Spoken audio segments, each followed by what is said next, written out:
Bonjour à tous. Bonjour. On se réjouit de pouvoir vous accueillir ce matin pour ce nouveau culte en ligne. Un temps, même derrière nos écrans, que nous pouvons choisir de mettre à part pour Dieu, pour le louer ensemble et lui offrir notre adoration. Ce dimanche a quelque chose d'un peu particulier puisqu'il s'agit du premier dimanche de l'Avent. Et à cette occasion, nous avons pour habitude d'allumer la première bougie sur la couronne.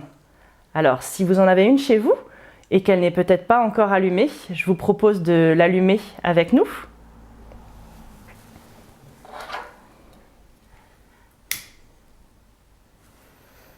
C'est, semble-t-il, le pasteur Johann Wichern, qui avait alors un ministère parmi les enfants pauvres de Hambourg dans les années 1830, qui aurait inventé cette couronne pour aider les enfants à patienter jusqu'à la fête de Noël.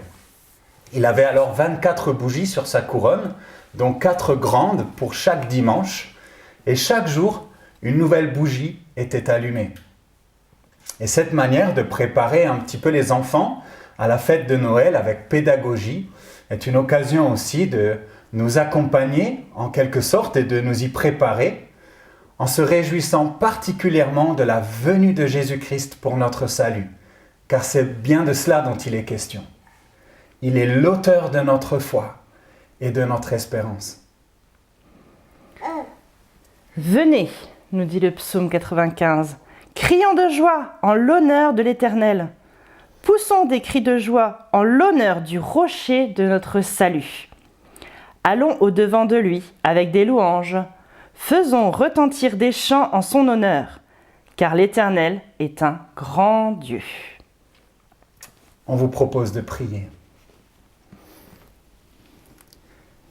Oui, mon Dieu, tu es un grand Dieu, et c'est un privilège que de te connaître, et que de prendre ce temps maintenant pour regarder vers toi et t'offrir notre culte, notre adoration, nos louanges, parce que tu en es digne. Merci pour ce premier dimanche de l'Avent, un temps particulier durant lequel on veut se souvenir de ta venue et de ce que cela change pour nous. Seigneur, nous voulons t'offrir maintenant ce temps comme un temps d'adoration et de louange. Reçois la gloire qui t'est due. Amen. Amen. C'est l'équipe de louanges qui nous invite maintenant à exprimer notre adoration par quelques chants.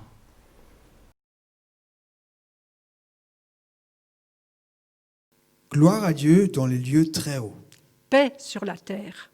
et bienveillance envers les hommes qui l'aiment. C'est ainsi qu'une multitude de l'armée céleste loua Dieu lors de ce premier Noël.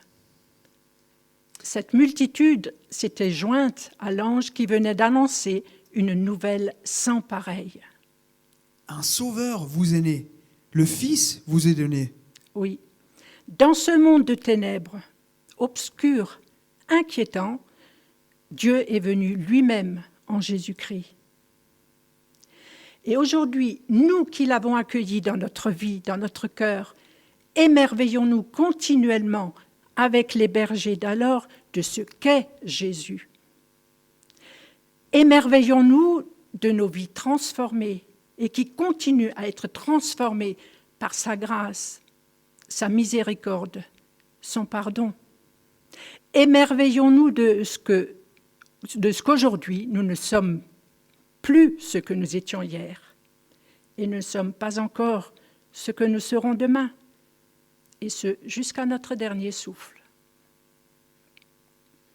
Marchons, les yeux fixés sur lui, et sans nous lasser, avançons dans les pas de notre Seigneur, avec l'aide de l'Esprit qui vit en nous, qui habite en nous, afin que l'horizon de notre connaissance de la personne de Jésus croisse en nous, s'élargisse, que l'horizon s'élargisse, s'ouvre toujours davantage, ainsi que l'horizon de notre émerveillement. Et nous le verrons quand il reviendra dans toute sa splendeur. Dans Jean au chapitre 3, au verset 30, nous lisons « Il faut qu'il croisse et que je diminue. » Oui, il faut que Jésus croisse en moi, grandisse en moi et que je diminue. Jésus est notre lumière, notre soutien, notre guide pour nous emmener toujours plus haut vers le divin repos, et ceci sans craindre le danger. Appuyons-nous sur cette promesse que Jésus nous a faite. Et voici, je suis avec vous tous les jours jusqu'à la fin du monde. Ensemble, acclamons notre Seigneur avec joie. Nous vous invitons maintenant à louer Dieu à travers plusieurs chants. Tout joyeux, bénissons le Seigneur sera le premier. Puis exhortons-nous mutuellement par le suivant, dont les paroles sont tirées de l'Épître aux Philippiens, chapitre 4, versets 4 et suivants. Et je vous le cite. « Réjouissez-vous toujours dans le Seigneur, je le répète. Réjouissez-vous. Que votre douceur soit connue de tous les hommes. Le Seigneur est proche.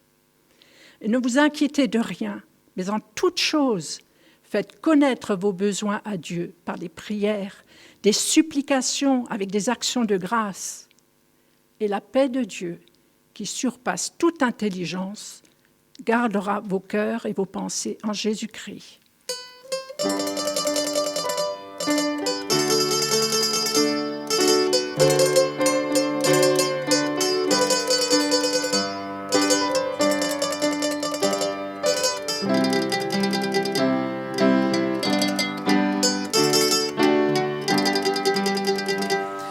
Joyeux, bénissons le Seigneur, chantons et célébrons ses louanges, adorons avec foi le Sauveur, nous joignons aux célestes phalanges. Gloire à Dieu, que ce chant retentisse en tout lieu. Gloire à Dieu, que ce chant retentisse en tout lieu, que dans son incomparable amour, du ciel envoya son Fils unique, et la terre et les cieux dans ce jour s'unissent pour chanter ce cantique. Gloire à Dieu, que ce chant retentisse en tout lieu. Gloire à Dieu, que ce chant retentisse en tout lieu. Le châtiment qui produit la paix, Jésus-Christ a subi pour l'âme, il voulut expier nos forfaits, en mourant lui sur le bois infâme. Gloire à Dieu, que ce chant retentisse en tout lieu. Gloire à Dieu, que ce chant retentisse en tout lieu. Voulons notre tout bon Sauveur, t'aimer par-dessus toute autre chose, dans le temps d'amour dans notre cœur, et puis de chacun de nous dispose. Gloire à Dieu, ce chant retentisse en tout lieu. Gloire à Dieu, que ce chant retentisse en tout lieu.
Seigneur est pour toi. Ne t'inquiète de rien, fais connaître à Dieu tous tes besoins.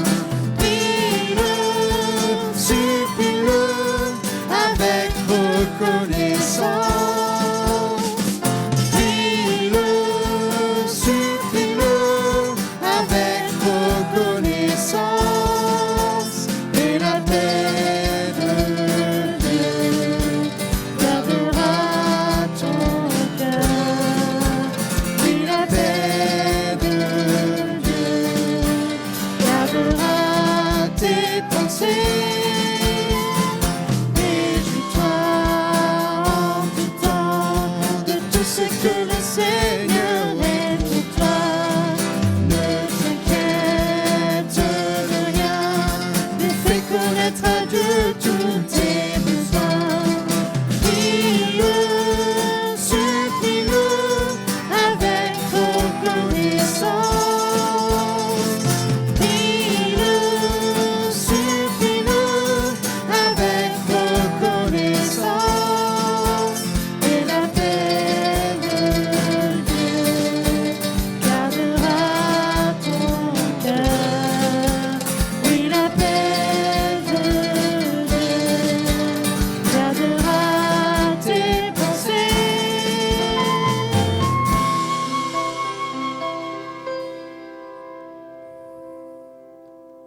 Nous vous invitons maintenant à continuer personnellement, durant un court instant, à exalter, à louer notre Dieu dans votre cœur et vos propres pensées.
Je vois mes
Voici venir Emmanuel.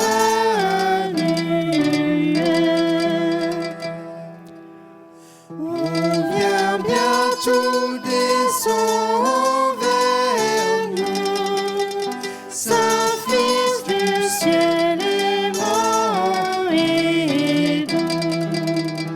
Au cœur troublé apporter donc la paix divine du pardon.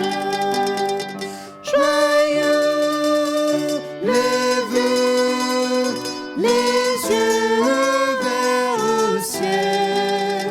Voici venir Emmanuel.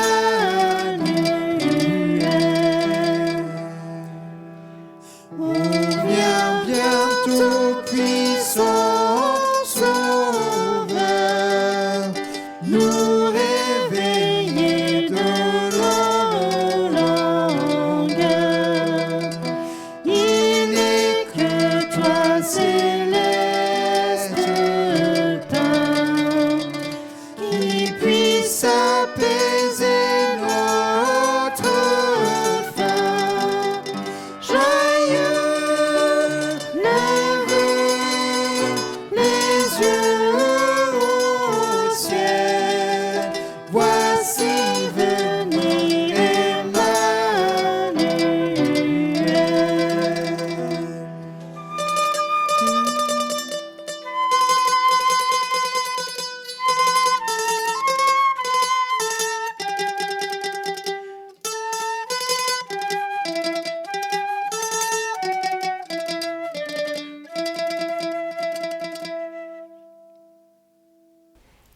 La période de l'Avent est un temps spécial où nous nous rappelons de la venue de Jésus-Christ sur notre terre. Le peuple d'Israël était alors dans l'attente de la venue du Messie.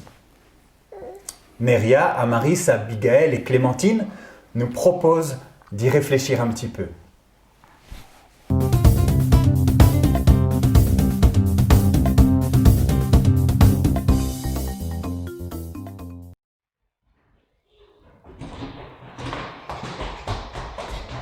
Vous savez quoi? C'est l'école du dimanche.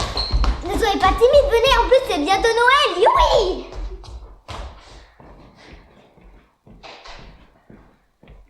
Mais pas si vite!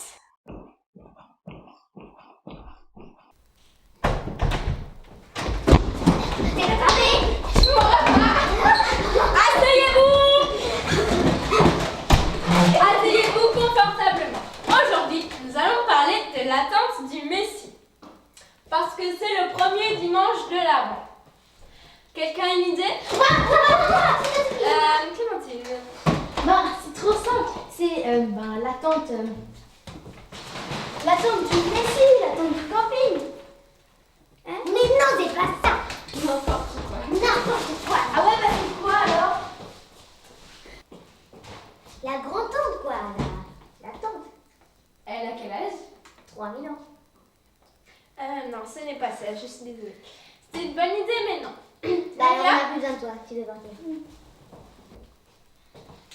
Mais c'est quoi alors? Moi, c'est ni la tante du camping, ni la grand-tante. Moi, je sais pas ce que c'est. Hein. Bah, moi non plus. Neria, tu avais une idée? Bah, c'est attendre le Messie. Le verbe attendre du troisième groupe.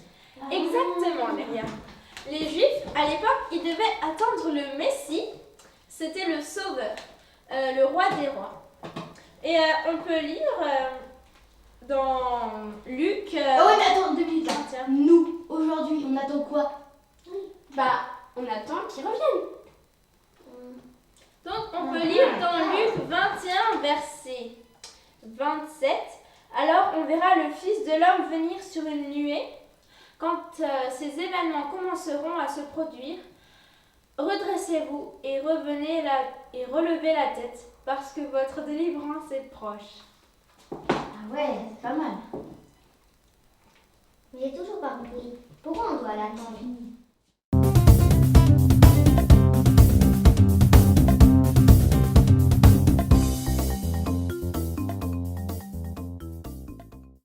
Merci les filles pour votre sketch. Jésus est bel et bien le Messie qui devait venir, et aujourd'hui nous attendons son retour en gloire. Frédéric nous en parlera aussi tout à l'heure. L'apôtre Pierre nous dit « Le Seigneur ne tarde pas dans l'accomplissement de la promesse, comme certains le pensent. Au contraire, il fait preuve de patience envers nous, voulant qu'aucun ne périsse, mais que tous parviennent à la repentance. » On vous propose de prendre encore un temps de prière maintenant, que nous puissions peut-être remercier Dieu avant tout pour la venue de son Fils, Jésus-Christ. Le remercier aussi pour sa patience aujourd'hui encore. Que cela nous conduise toujours plus à prier aussi pour tous ceux qui nous entourent. Que beaucoup puissent encore connaître ce Dieu vivant dans ce temps de l'Avent et être au bénéfice de son pardon. On peut prier aussi que l'Église, les enfants de Dieu soient prêts aussi pour ce prochain retour. Et pour accompagner cela, on vous propose de regarder encore une courte vidéo avec quelques versets partagés par Joël Vaille et qui vont nous introduire aussi dans la prière. Parole vivante.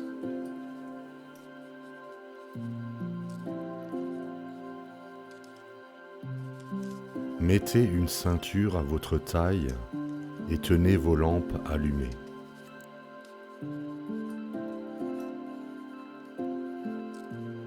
Soyez comme des hommes qui attendent que leur maître revienne des noces, afin de lui ouvrir dès qu'il arrivera et frappera.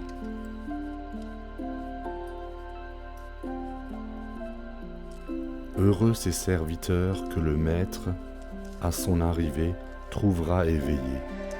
Je vous le dis en vérité, il mettra sa ceinture, les fera prendre place à table et s'approchera pour les servir.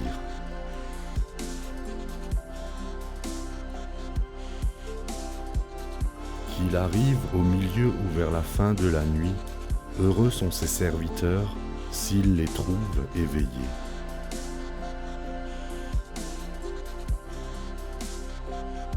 Vous le savez bien, si le maître de la maison connaissait l'heure à laquelle le voleur doit venir, il resterait éveillé et ne laisserait pas percer les murs de sa maison.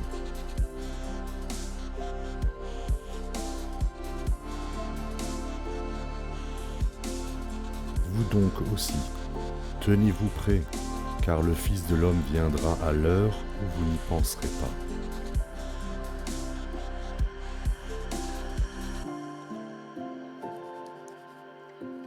Je tenais à vous partager ces quelques versets qui sauront, je l'espère, vous parler et vous révéler bien des vérités.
Alors pour les enfants qui suivent le culte, je vous propose de me retrouver dans une petite vidéo dont le lien s'affiche en haut ou en bas de votre écran pour un petit programme spécial pour vous. Et pour les autres, nous avons maintenant l'occasion de méditer ensemble la parole de Dieu. Et pour cela, nous laissons la place maintenant à Frédéric.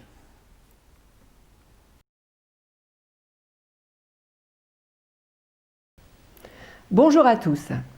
Ça y est, nous voici arrivés au premier dimanche de l'Avent. Mais pour ouvrir votre calendrier, il faudra encore attendre mardi. Encore un peu de patience. Lorsque je suis arrivée en Alsace, ça fera bientôt 20 ans, eh bien savez-vous, j'écrivais le mot « avant » avec un « A ». Avant, A-V-A-N-T. La période qui précède Noël, quoi. Et quand j'étais enfant, nous recevions à l'école une orange et une coquille. Une coquille, c'est l'équivalent du Manneleux alsacien. À la maison, Noël se préparait le premier jour des vacances scolaires. On décorait la crèche et j'y retrouvais des santons comme ceux que l'on repeignait pratiquement chaque année. On décorait la crèche et le sapin. Et c'est tout. En effet, en dehors de l'Alsace, il a fallu attendre les années 90 pour que les calendriers de l'Avent commencent vraiment leur percée dans le sillage des marchés de Noël qui se multipliaient. Et croyez-moi, depuis, on s'est bien rattrapé. La couronne de l'Avent, mais c'est vraiment en Alsace que je l'ai découverte. Et c'est ce qui m'a aidé à comprendre pourquoi Avant s'écrit avec un E. Mais je me suis posé la question, d'où vient ce mot ainsi écrit ?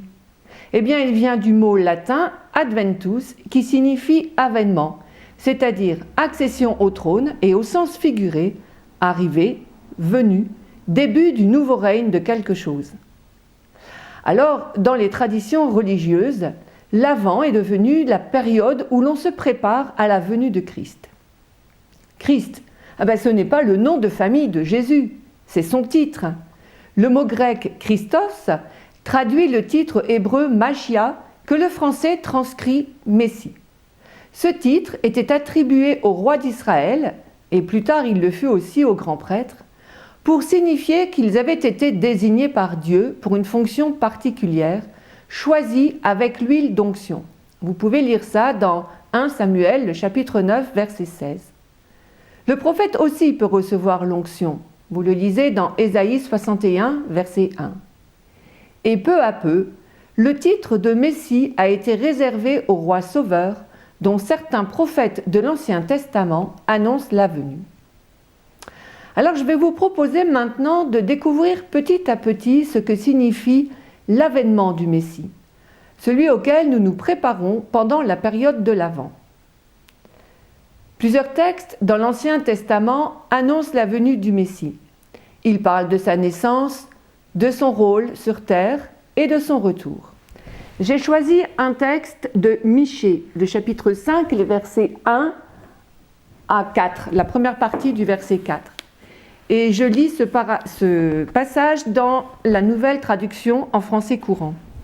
« Et toi, Bethléem Ephrata, dit le Seigneur, tu es une localité peu importante parmi celles des familles de Juda. Mais de toi, je veux faire sortir celui qui doit gouverner en mon nom le peuple d'Israël et dont l'origine remonte aux jours d'autrefois, aux temps les plus anciens. Le Seigneur abandonnera son peuple en attendant le moment où la femme qui doit enfanter enfantera. Ceux qui auront survécu à l'exil rejoindront alors les autres Israélites. Et lui, il se dressera, il sera le berger de son peuple par la puissance du Seigneur et par la présence majestueuse du Seigneur, son Dieu. Les gens de son peuple vivront en sécurité, car on reconnaîtra sa grandeur jusqu'aux extrémités de la terre. C'est lui qui amènera la paix. Cette prophétie met en valeur l'image de l'humble berger et non celle du puissant monarque. Bethléem est une localité peu importante parmi celles des familles de Juda. Il a effectivement plu à Dieu de choisir cette bourgade humble et sans apparence pour en faire sortir le dominateur. Dieu enlevait ainsi à l'homme toute prétention de se glorifier. Dans ce passage, nous voyons aussi que le prophète attribue au Messie deux origines. L'une locale, terrestre, Bethléem, l'autre supraterrestre, divine. On le trouve dans les mots « origine remonte aux jours d'autrefois, aux temps les plus anciens ». Et cela n'a rien d'étonnant puisque le prophète Ésaïe, le contemporain de Michée, affirme comme lui, d'un côté que le Messie sera un descendant de David, qui lui aussi est né à Bethléem, et de l'autre qu'il sera un être divin. Je vous lis Ésaïe 7, verset 14.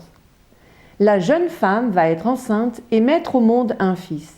Elle le nommera Emmanuel, ce qui veut dire Dieu avec nous. » Je vous lis également Ésaïe chapitre 9, les versets 5 et 6. « Car un enfant nous est né, un fils nous est donné. Dieu lui a confié l'autorité. On lui donnera ses titres, conseiller merveilleux, Dieu fort, Père pour toujours, Prince de la paix. Il doit étendre son autorité et assurer une paix sans fin. Il occupera le siège royal de David et régnera sur son empire pour l'affermir et le maintenir en établissant le droit et l'ordre de Dieu, dès à présent et pour toujours. » Au verset 2 de la prophétie de Michée, la femme qui doit enfanter ne désigne pas un personnage collectif, mais une personne réelle. La femme, que le prophète ne connaît pas encore, la femme, celle qu'il contemple en esprit comme déjà prête à enfanter le Sauveur. Mais l'Ancien Testament n'annonce pas que la naissance du Messie. Il détaille aussi qui il sera et quel sera son rôle. Les versets 3 et 4 de Michée que nous avons lus dévoilent notamment que comme bon berger, Christ nourrira son troupeau, lui garantissant une sécurité éternelle et étendant sa puissance de salut jusqu'aux extrémités de la terre. Christ assurera la paix et le bien-être de son peuple lorsqu'il sera attaqué par ses adversaires. Vous pouvez relire les livres de Zacharie, de Sophonie, de Malachie, aussi le livre de Jérémie. De quoi occuper ce temps à venir. Mais bon, revenons à Noël. Enfin, je veux dire, à ce qui est communément fêté à Noël. Dans le Nouveau Testament, maintenant, dans l'évangile de Matthieu, au chapitre 1, nous lisons que, comme prévu dans les Écritures, une jeune fille, Marie, met au monde un bébé à Bethléem, dont le père, Joseph, est un descendant de David. Ils nomment leur enfant Jésus, qui veut dire « Dieu sauve ». Dans le 2e chapitre de ce même évangile, lorsque le roi Hérode apprend par des mages venus d'Orient la naissance du roi des Juifs, il interpelle les spécialistes des Écritures pour en savoir plus. Mais ceux-ci se contentent alors de citer le premier verset du chapitre 5 du livre de Michée, celui que nous avons lu tout à l'heure, mais encore, ils oublient de parler de ses origines divines, des origines divines de ce roi. Je trouve cela plutôt significatif. Pas étonnant que le roi Hérode n'ait vu en ce bébé qu'un futur rival à éliminer. Mais c'est que ces spécialistes de la loi, et quasiment tout Jérusalem avec eux, ce sont les premiers surpris de la manière dont se présente le roi. Ce trouble, causé par la nouvelle naissance du roi promis par les Écritures, nous fait voir dans quel triste état se trouvait le peuple. Ramenés de la captivité, conservés sur leur terre au travers de 1000 difficultés pour attendre leur Messie, gémissant sous le joug des Romains, ayant sur eux un roi exécrable, le misérable Hérode, un étranger, et pourtant possédant les Écritures qui leur annonçaient la délivrance par l'arrivée de leur vrai roi, le fils de David. La plupart des Juifs ne l'ont pas reconnu. Au contraire, sa naissance les troubla au lieu de les réjouir. Et cela nous fait voir que la présence de Dieu gêne les hommes plus que leurs maux et leurs peines. Hélas, est-ce que c'est vraiment différent aujourd'hui ? C'est vrai, nous qui possédons tout le Nouveau Testament, nous pouvons y lire toute la vie terrestre de Jésus jusqu'à sa résurrection. En Matthieu 16, verset 16, lorsque Jésus demande à ses disciples « D'après vous, qui suis-je ?» Nous pouvons également lire la réponse de Pierre qui dit « tu es le Messie, ou le Christ selon les traductions. Tu es le Messie, le Fils du Dieu vivant. Dans sa première épître, au chapitre 5, verset 1, Jean parle de celui qui croit que Jésus est le Messie, est né de Dieu. Alors finalement, avec la lumière du christianisme, la plupart de nos contemporains n'attendent pas davantage le Seigneur. Faut-il s'étonner alors qu'à Noël, beaucoup ne fêtent que la naissance d'un bébé et que le calendrier de l'Avent s'arrête au 24 du mois ? Dans mon introduction, je vous avais proposé de découvrir petit à petit ce que signifiait l'avènement du Messie. Dans les 2 premiers points, nous nous sommes attardés sur le mot Messie. Regardons alors maintenant de plus près le mot avènement. L'Ancien Testament annonce l'avènement de Dieu à Israël et au monde. Le Messie sera le libérateur et le roi des derniers temps, l'héritier des promesses faites à Juda et à David, le serviteur de l'Éternel. Il jugera le mal et fera grâce aux humbles. Sa venue coïncide avec le jour de l'Éternel. Dans l'Ancien Testament, le jour de l'Éternel, c'est le jour où Dieu interviendra dans l'histoire humaine pour manifester son pouvoir et le but qu'il poursuit. Au fil du temps, cette expression prendra une signification différente dans l'Ancien Testament, jusqu'à ce que le jour de l'Éternel devienne le jour du jugement qui doit ouvrir l'ère messianique et marquer le début de l'établissement du royaume de Dieu sur la terre. Alors que dans le Nouveau Testament, il y a 4 mots grecs qui sont utilisés indifféremment pour évoquer les mêmes événements futurs. Et aucun des 4 n'évoque l'idée d'une venue secrète qui pourrait passer inaperçue aux yeux de certains contemporains de l'événement. Les anges, Jésus lui-même, les apôtres ont annoncé son retour. Ils abordent les signes annonçant l'avènement, notamment dans Matthieu 24, le fait que le temps de l'avènement n'est pas connu, vous pouvez le lire dans Marc 13 par exemple. Selon les textes, le retour de Christ prendra du temps, Matthieu 24, verset 48, ou au contraire, se rapproche, dans la première épître de Corinthiens, chapitre 10, verset 11. En tout cas, une chose est certaine, et comme dirait mon mari, nous n'avons jamais été aussi proches qu'aujourd'hui du retour de Jésus. Alors, tenons-nous prêts. Et j'en arrive ainsi à la conclusion. À Noël, nous ne fêtons pas la naissance du petit Jésus, mais bien celle du Messie. Et cela élargit complètement l'horizon de notre espérance. Cette année, plus encore que les années précédentes, la période de l'Avent sera troublée. La crise sanitaire qui provoque des inquiétudes au niveau de notre santé, de notre travail, de l'économie. Le virus qui a peut-être tué des membres de nos familles ou de nos amis sans que nous ayons pu en plus les accompagner. Les attentats terroristes qui se multiplient. Le réchauffement climatique qui touche la planète. Les guerres qui, entre autres, jettent des millions de migrants sur les routes. Les valeurs de la République qui s'éloignent de plus en plus des valeurs judéo-chrétiennes. J'en passe, et pas forcément des meilleures. Et depuis que l'on nous fait comprendre que le Noël de cette année ne sera pas comme les autres, je pense tout particulièrement aux personnes qui ne vivent pas l'espérance des chrétiens. Car nous pouvons faire le choix d'être heureux à Noël. Parce que les prophéties se sont accomplies, parce que Dieu, le Seigneur de l'univers, devient l'un de nous pour partager notre sort et vaincre là où nous avons échoué. Après une vie sans péché, il s'offre en sacrifice. Dans Ésaïe 53, effectivement, on nous a bien parlé d'un Messie souffrant. Un sacrifice qu'il accomplit une fois pour toutes. Oui, Christ reviendra nous chercher. Et cela, c'est la volonté de Dieu. Père et Fils sont unis dans le même dessein. Alors, nous-mêmes, que pouvons-nous faire pour nourrir notre foi et notre espérance ? Pourquoi pas relire un des évangiles ?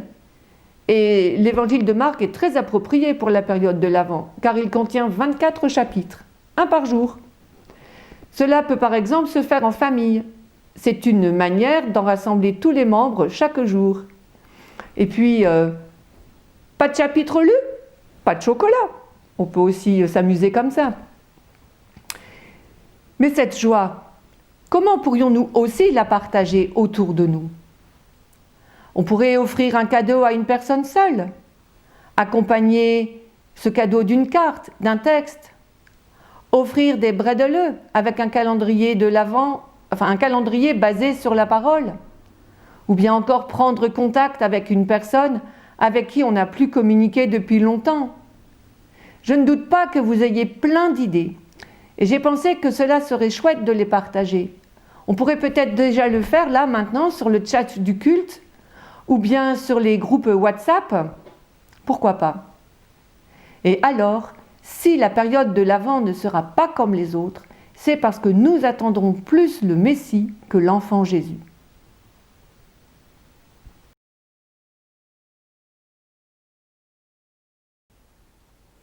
Merci Frédéric pour ce que tu nous as partagé et rappelé ce matin à propos de Jésus-Christ.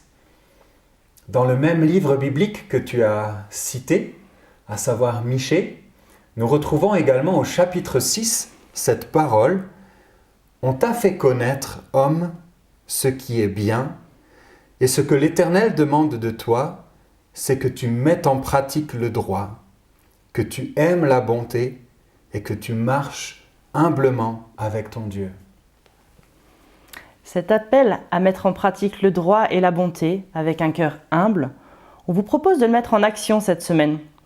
Et dans le cadre du défi, on aimerait vous proposer de participer à l'action boîte de Noël. C'est l'idée de préparer une boîte pour un homme ou pour une femme ou pour des enfants avec des objets de première nécessité. C'est à destination des plus démunis et il y a différents points de collecte à Souls, à Niederbronn et dans toute l'Alsace.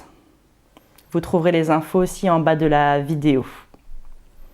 D'autres actions ont également été menées, comme une action pour la Roumanie, proposée par Étienne et Nicole Steinmein. D'autres actions encore, comme des cadeaux pour les enfants, etc., ont peut-être lieu là où vous habitez ou dans la région. C'est vraiment l'idée de nous encourager à faire quelque chose, à bénir ceux qui sont autour de nous, d'une manière toute pratique. Notre culte touche maintenant à sa fin. Nous voulons encore vous souhaiter un agréable dimanche et nous prions que la grâce de Dieu soit sur vous. Pour vous aider à marcher dans ses voies. Recevez tout son pardon. Et sa bénédiction. Allez en paix. Dans la joie. Dans l'amour. On vous souhaite un bon dimanche. Bon dimanche. À bientôt. À bientôt.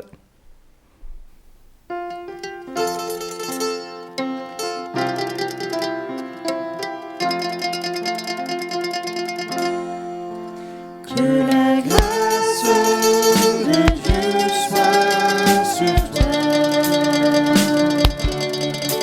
pour t'aider à marcher dans ses voies. Reçois tout son pardon et sa bénédiction. Va en paix dans la joie, dans l'amour. Que la grâce de Dieu soit sur toi pour t'aider à marcher dans ses voies.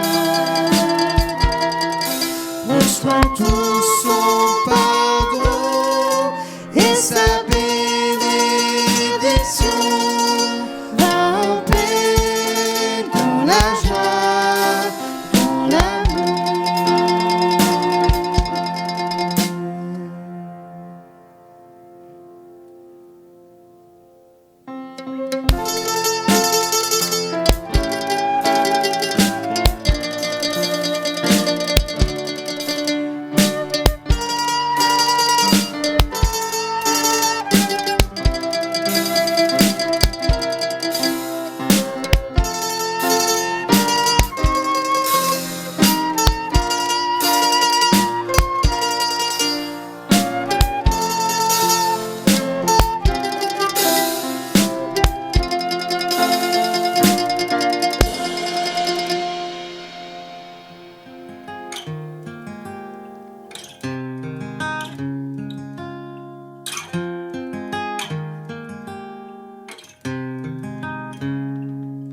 aujourd'hui, le roi des cieux, au milieu de la nuit, a voulu naître chez nous de la Vierge Marie pour sauver le genre humain, l'arracher au péché, ramener au Seigneur ses enfants égarés.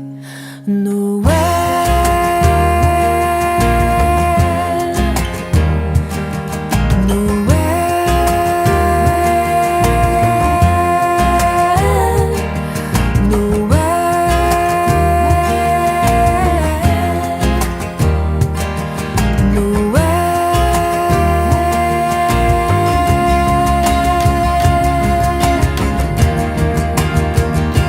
en ces lieux, durant la nuit, demeuraient des bergers qui gardaient leurs troupeaux dans les champs de Judée.